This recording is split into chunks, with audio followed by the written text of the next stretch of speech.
Hey everyone, welcome back to my YouTube channel. But if this is your first time here, just make sure at the end of this video that you do not forget to like, comment, and subscribe.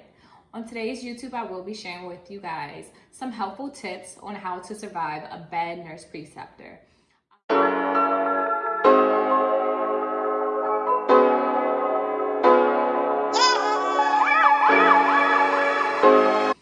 In my personal experience, I've had runs with good preceptors, great ones, and I've also had my run with some bad ones. So during my experience, there wasn't many videos on how to basically navigate through that.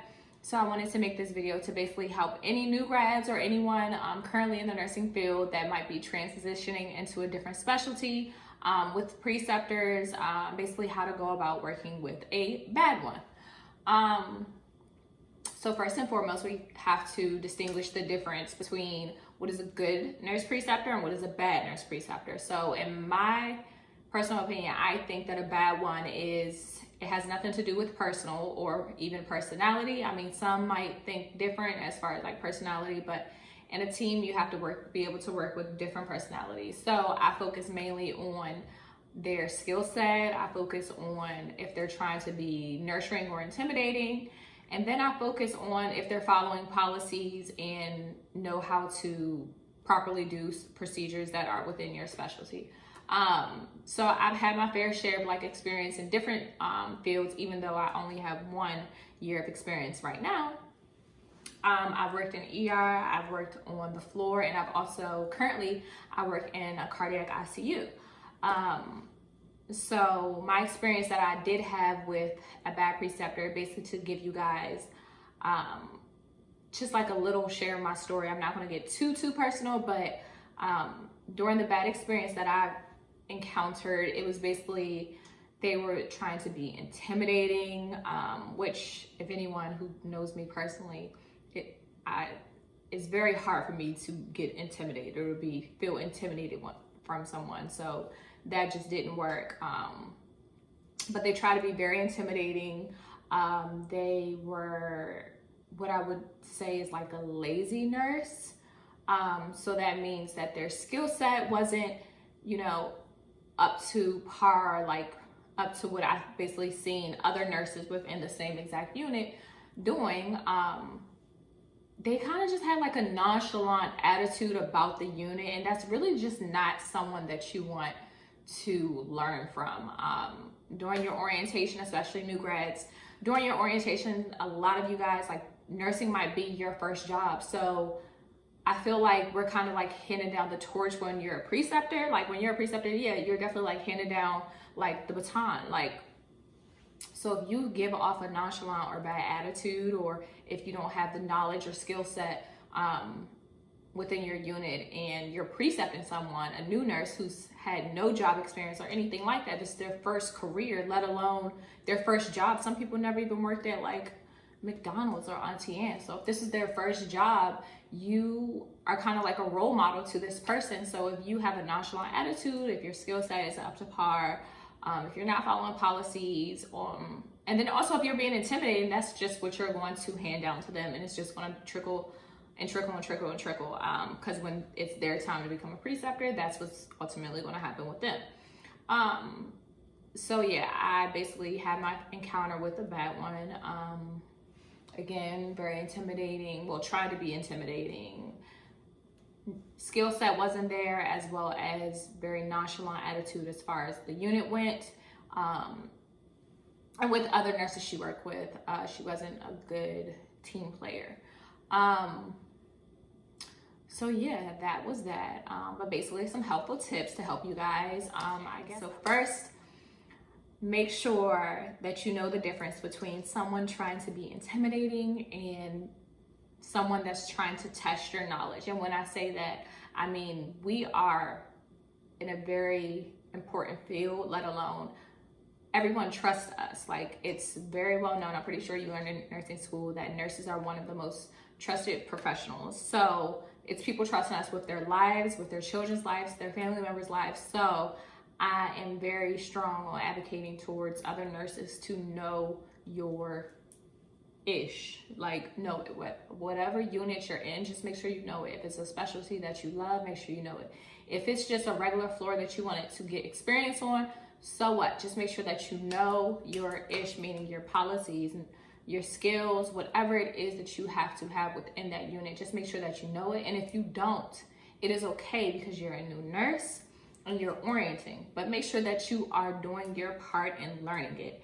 So that's when you can assess if this person's trying to intimidate me or if they're just trying to test my knowledge. So intimidating can be, for example, if a nurse tells you, oh, go give this medication, and you go give the medication and it was a blood pressure medication. They're like, didn't you know that was their blood pressure medicine?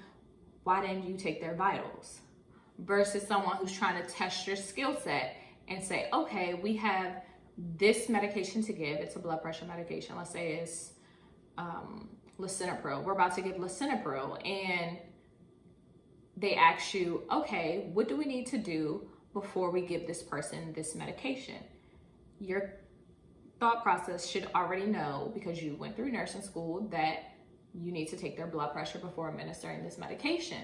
So that's two different, forms of basically how the preceptor can approach the situation. So again, one was intimidating, if they're just trying to be an intimidator or a bully. The other is just if they're trying to test your knowledge, and there's going to be multiple occurrences where they need to test your knowledge. They need to make sure that you are learning from this experience, as well as that you're using your clinical judgment within whatever floor that you're in.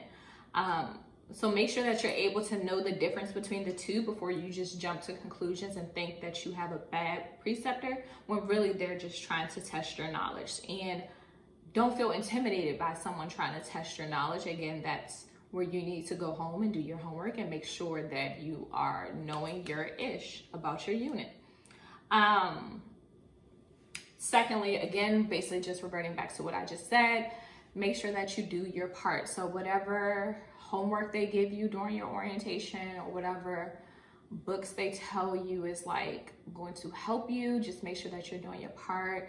If it's something that you don't understand, make sure that you're speaking to your preceptor about it. And also in the beginning, for a lot of new nurses in the beginning of orientation, it's very important for you to have a conversation with your preceptor and let them know basically how you learn, whether you're a visual learner, a tactile learner, like if you like to be hands-on, or if you are, someone that learns from like reading, or, however your personal way of learning works for you. Just make sure that you have that conversation with them so that they can then help them help you type of situation. So again, just do your part with that and have that conversation with them initially to try to basically help the path go easy. Third, stay professional, regardless of the situation, regardless of the heated conversation or discussion, or however, if you think things are getting bad or they're going if they're trickling downhill, just make sure that you stay professional regardless. Whenever you're speaking to them or anyone else, just make sure that you stay professional and do not allow anyone to get you out of your character or to break your professionalism, because at the end of the day, that's all that you have to stand on, and that's going to make things look better for you in the long run. Again, a lot of us come into this field with either no work experience, or we've, again, never had a job or anything like that. Like, this is literally the first job that a lot of people have, is becoming a nurse, and it's a very professional field, to get into. So I just have to stress that enough, just make sure that you stay professional, because you don't want to burn any bridges regardless of your interaction with your preceptor. You don't want to burn any bridges within your unit or within management. My next tip, I would say so is this what, tip number 4? Okay, so tip number 4, I would next suggest that you speak to someone. If you believe that the relationship is now turning toxic, I would suggest you speak to someone, whether that be the preceptor themselves, another nurse within the unit, or your manager, or just follow the chain of command. Most institutions have an open door policy, so you're able to talk to anyone about anything. But I would definitely suggest make sure that you speak to someone about it if you feel that things are basically at the end of the road and they cannot get any better. So yeah, either speak to your manager or your clinical instructor or another nurse, a family member, whatever, and just basically get more insight from them. But I definitely would suggest speaking to, again, either management or your clinical instructor.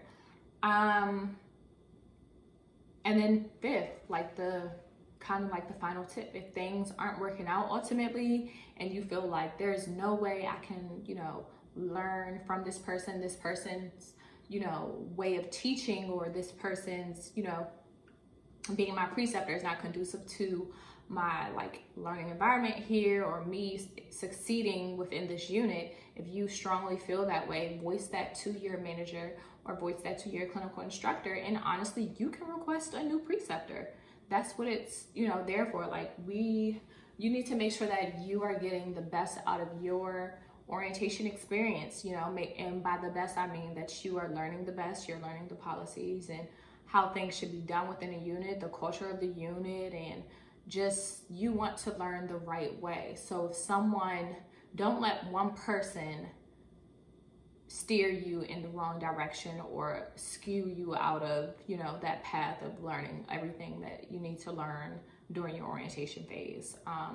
So again, if you feel strongly that you and this person interactions are not going to be, again, conducive to you learning what you need to learn, then ask for a new preceptor and don't feel any certain type of way. I know, again, a lot of people will feel intimidated, or they might feel like they can't request that, but you can. You have every right to make sure that, again, you get the best out of your experience during orientation, because you're not going to get that experience back, honestly. Once your 13 weeks is done, or however long, I just went through 6 months of orientation, so that just brought back PTSD. But whether it's 13 weeks or 6 months or however long your orientation phase is, you just want to make sure that you get basically the best out of it. So yeah, request a new preceptor if you think that you guys aren't going to be able to make it to the finish line. Yeah, and those are basically all the tips that I have. I just also wanted to bridge in here, just make sure that you know that your preceptor is not your friend. These people are not here to be your best friend. So just because someone's not being a friend to you doesn't mean that they're a bad preceptor. Again, they're here to test your knowledge. Some of them are more nurturing than others. Some people need more nurturing and some people need more strictness, so if one of them is very strict, voice that to them. Maybe talk to them and tell them hey, this style that you're using is not really working for me. I'm more of a sensitive person, I need a little bit more nurture. But again, that's just conversations that you need to have with your preceptor. But again, I can't stress enough that your preceptor is not there to be your friend, but they're also not there to be a bully either. So again, just distinguish between the two. And then if you feel as though that it's not going to work, then request a new preceptor. There are good preceptors out there. There are great ones out there. And I know that for a fact, because again, I've had encounters with multiple different preceptors. So my most recent 2 preceptors were great. They were a breath of fresh air. So it is out there. So just go to your manager and request a new preceptor, and then you'll be good. So yeah, that's basically all I have for you guys today. I have more videos coming up. Again, if you guys do want the video on basically resume recommendations or how to prepare for getting a job in the ICU, just comment below and I will put that video together. If you guys have any other questions or comments, just make sure that you comment below, and just know that I have more in the works for my YouTube channel. I am finally getting off of orientation, so I'm gonna have more free time to do everything I want to do on here. Just be patient with me, guys. Thanks for everybody who has been around and been patient with me, and I will see you guys later.